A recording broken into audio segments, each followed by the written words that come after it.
Big news tonight about Bill and Hillary Clinton and a congressional investigation. The House Oversight Committee has voted to hold both of them in contempt of Congress after they refused to appear in the panel's Jeffrey Epstein investigation. And now they moved it to a full House for a vote. Now, contempt of Congress sounds pretty scary, but it's also very confusing. So let me explain it to you like a 6-year-old.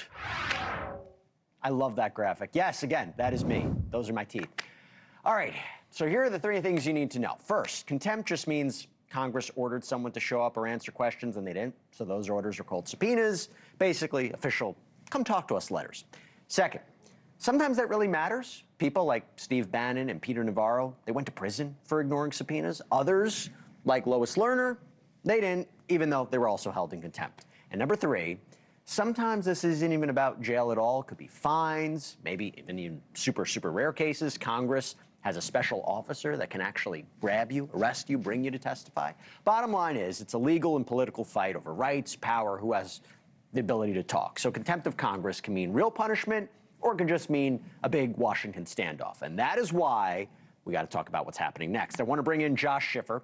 He's an attorney who's represented several Jeffrey Epstein accusers.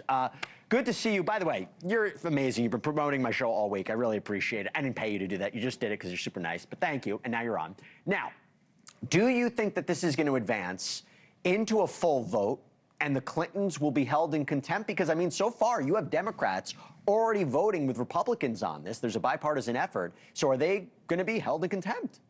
Well, you did such a good job talking about how this is real, but it's not real. And it can be really serious, or it can absolutely just be theater.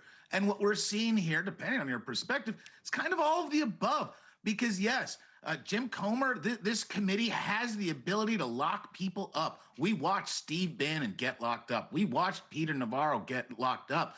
But we've also seen so many people drugged before various committees using subpoenas. Heck, there were 7 other people in just this committee that were originally subpoenaed, but then their subpoenas eventually got dropped, leaving just Bill and Hillary Clinton being demanded to appear. They flatly said, no, we're not going to.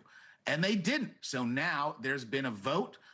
Democrats did join. It was a little bit more of a majority supporting contempt against Bill than Hillary. But I don't think they're going to ignore it. I mean, unless they make an argument, which they've said is the subpoenas are invalid. So saying, oh, this doesn't serve a legitimate legislative purpose, or the former president would say, you know, some sort of immunity argument. I can't be compelled to testify. I don't think they're ignoring this. This Epstein issue is something, again, bipartisan support. You really believe that they're not going to be held in contempt, or there's not going to be consequences? Oh, no, I believe that there are going to be attempted consequences. And right now, the Clintons are leaning in. They released a letter right when they were supposed to be appearing about 10 days ago, where they just lay it out flat in public that they've provided sworn statements answering the legitimate questions, that there's not a legislative intent. And I fully expect them to stand up and fight this committee every step of the way. But that's not sufficient, right? Declarations are not sufficient. You know, you send in a letter of what you're going to say. That's not. And by the way, they basically denied having anything to do with it. Hillary Clinton says, I don't even remember meeting Epstein. That's not sufficient, you're saying. Yeah, well, it depends on what the Congress is going to do next. It's going to be referred to the entirety of Congress. And the majority of Congress, if they turn around and say, yes, hold them in contempt, it will end up with a direct referral to the Department of Justice. And I'm going to imagine Pam Bondi is licking her lips saying, hey, I finally get to lock them up for my boss, something that we've heard Donald Trump talk about in his rallies for, 10 years.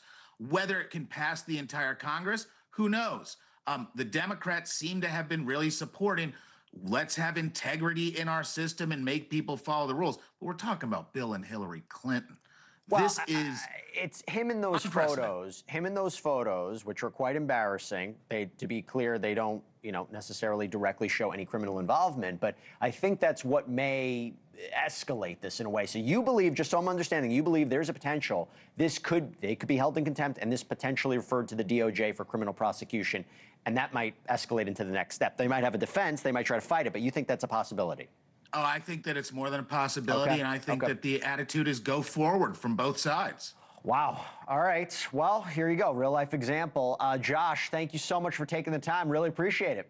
Always a pleasure, and congratulations on the new show. You're going to knock it out of the park, man. Thanks, man. Appreciate it.